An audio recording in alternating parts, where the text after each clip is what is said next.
सबसे पहले मैं राष्ट्रपिता महात्मा गांधी की पुण्य स्मृति को प्रणाम करता हूं। अपनी ओर से उन्हें श्रद्धांजलि अर्पित करता हूं। देश के उन तमाम महान सपूतों जिन्होंने बापू से प्रेरणा लेकर के इस वतन को आज़ाद कराने के लिए अपना सर्वस्व न्यौछावर किया, उनकी स्मृति को भी मैं प्रणाम करता हूं। मैं आभारी हूं गांधी ग्लोबल फैमिली की एग्जीक्यूटिव कमेटी का। मैं खुद को उस योग्य नहीं पाता हूं, लेकिन पता नहीं किन कारणों से इन लोगों ने मुझे ये सम्मान दिया, उसके प्रति भी मैं आभार व्यक्त करता हूं। वर्मा जी ने बहुत विस्तार से कुछ बातें कही हैं। मुझे लगता है कि एक पुरानी बात हमारे यहाँ कही जाती है कि परिवर्तन जो शब्द है वो प्रथम पुरुष एक वचन का शब्द है। Change is a word of first person singular number, that is I. और मुझे लगता है कि इसका जीता जागता उदाहरण इस देश में कोई अगर एक व्यक्ति है तो उसी का नाम महात्मा गांधी या राष्ट्रपिता बापू है। परिवर्तन समाज में या देश में करने के लिए जो परिवर्तन हम चाहते हैं, अपने व्यवहार में भी, अपने आचरण में भी हम उसको लागू करें, मैं समझता हूं कि बापू से बड़ा उदाहरण इस देश में कोई है नहीं।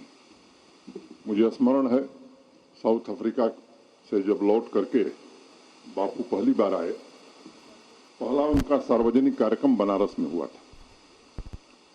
पंडित मदन मोहन मालवीय जी काशी हिंदू विश्वविद्यालय की स्थापना का कार्यक्रम कर रहे थे।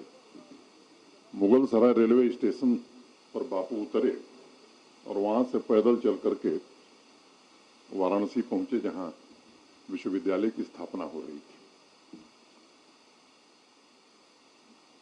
मालवीय जी चाहते थे कि स्थापना बसंत पंचमी के दिन हो, लेकिन उस समय के जो वाइसराय थे उन्होंने 3 दिन पहले का समय दे दिया था।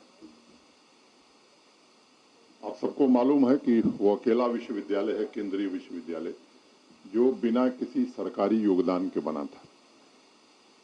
उस समय देश में 5 केंद्रीय विश्वविद्यालय थे। जब पंडित जी प्रयास कर रहे थे तो उनको जो शर्त रखी गई थी उस जमाने में 50 लाख रुपए इकट्ठा करने की। 1916 में विश्वविद्यालय की स्थापना हुई और 3 वर्षों में 50 लाख रुपए इकट्ठा करना बड़ी भारी चुनौती थी। उस काम को उन्होंने अंजाम दिया। मुगल सराय स्टेशन से जब बापू चले थे वाराणसी के लिए, तो वहां लोग ऐसा बताते हैं कि वैसा दृश्य किसी ने देखा नहीं। देश भर के सभी राजा महाराजा वहां थे और जो सुरक्षा वहां वाइसराय को थी, तो बापू ने पहली बात यही कही कि इतनी सुरक्षा में जीने से बेहतर है आदमी मर जाए। ये बात मुझे लगता है कि सबको समझने की है। परिस्थितियां देश में बदली हैं। सत्य और अहिंसा का जो प्रयोग देश आज हो रहा है, इसकी प्रेरणा बापू से ही देश और दुनिया को मिली। एक दूसरी ऐतिहासिक तिथि भारत के इतिहास में मुझे लगता है कि 9 अगस्त लोगों के ध्यान में है। उसके ठीक एक दिन पहले 8 अगस्त को मुंबई के टैंक मैदान में बापू की बड़ी सभा हुई थी और वहीं उन्होंने देशवासियों से आह्वान किया था कि अब वक्त आ गया है कि देश की आजादी के लिए यहाँ के लोग पूरी शिद्दत के साथ संघर्ष करें और सब कुछ कुर्बान करें।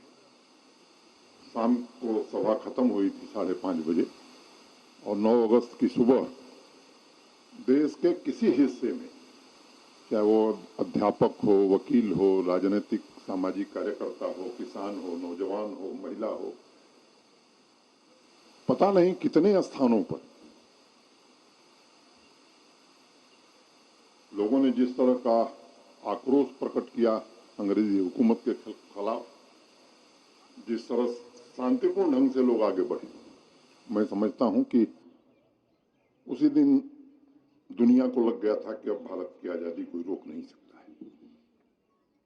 असहयोग आंदोलन हो, नमक सत्याग्रह हो, अनेक ऐसी घटनाएं हैं, या गोलमेज सम्मेलन में जो बातें बापू ने कही, मैं समझता हूं ये समय नहीं कि विस्तार से एक बात का जिक्र मैं करूं, लेकिन मुझे लगता है कि जम्मू कश्मीर के लिए बापू की सीख का बहुत ही महत्व है। वर्मा जी से एक दिन मेरी चर्चा हुई थी और चर्चा के क्रम में मैंने उनसे एक बात कही थी कि जब 2 अक्टूबर को बापू की जन्म जयंती हम मनाएंगे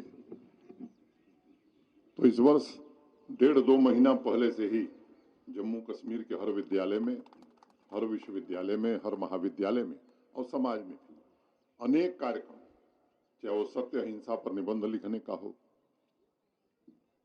सेमिनार्स का आयोजन हो, और जो उसमें पुरस्कृत होंगे उनका एक बड़ा समारोह श्रीनगर में 2 अक्टूबर को करना, जिसमें राजनीतिक विभेदों को छोड़ करके जम्मू कश्मीर के सभी सम्मानित व्यक्तियों को आमंत्रित करना। मैं समझता हूं जम्मू कश्मीर सही रास्ते पर, गांधी के रास्ते ही चल सकता है, इसमें किसी को संदेह नहीं। मैं वर्मा जी को, आप सबको हृदय से बधाई देना चाहता हूं, और मुझे लगता है कि जो उनके दिल के करीब चीजें थी, स्वच्छता, मैं ये नहीं कहूंगा कि स्वच्छता पर काम इस देश में नहीं हुआ, लेकिन बापू जिस मूल बात पर विश्वास करते थे, जैसा अभी वर्मा जी ने कहा कि सरकार करे उसके पहले जनता आगे आवे। जब कार्यक्रम जन भागीदारी से होता है तो मुझे लगता है वो कार्यक्रम सफल होता है, उसका व्यापक असर होता है। पहले भी तमाम सरकारी योजनाएं चली हैं इस देश में स्वच्छता को लेकर के, लेकिन मुझे लगता है कि 2014 के बाद जिस तरह से स्वच्छता को मान्यता समाज में मिली, समाज ने उसे स्वीकार किया है, आज हम उस दिशा में काफी आगे बढ़ गए। जम्मू कश्मीर में भी ओपन डेफिकेशन फ्री शौचालय बनना, लेकिन मुझे लगता है जब तक आचरण और व्यवहार हमारा उस तरह का नहीं होगा, उस लक्ष्य को हम नहीं प्राप्त कर सकते। पर्यावरण की बात अभी कही गई है, ये सच है कि बहुत विकास कैसा हमारा होना चाहिए, इस पर एक गंभीर चिंतन आज पूरी दुनिया में हो रहा है, और विकास के नए आयामों ने जहां हमें अनेक उपलब्धियां दी हैं, मुझे लगता है कि वहीं हमें हमारी चिंताएं भी बढ़ाई हैं। तो एक संतुलित विकास कैसे हो, और जो हमारी पुरातन संस्कृति रही है, सभ्यता रही है, उसमें इन सब चीजों का ध्यान रखा गया, हमारे पूर्वजों ने रखा है। मुझे लगता है कि अब वक्त आ गया है कि अगर हमने देर की तो शायद आने वाली पीढ़ियां हमें क्षमा नहीं करेंगी।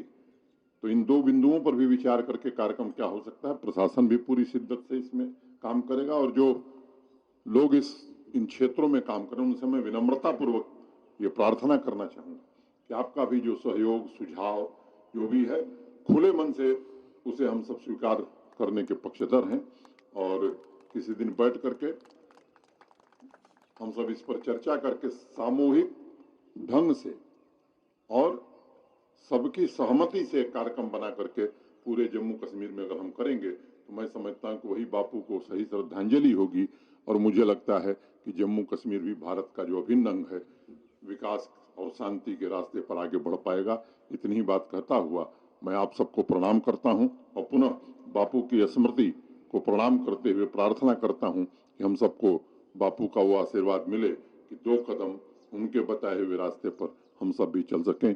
धन्यवाद। जय हिंद, जय भारत।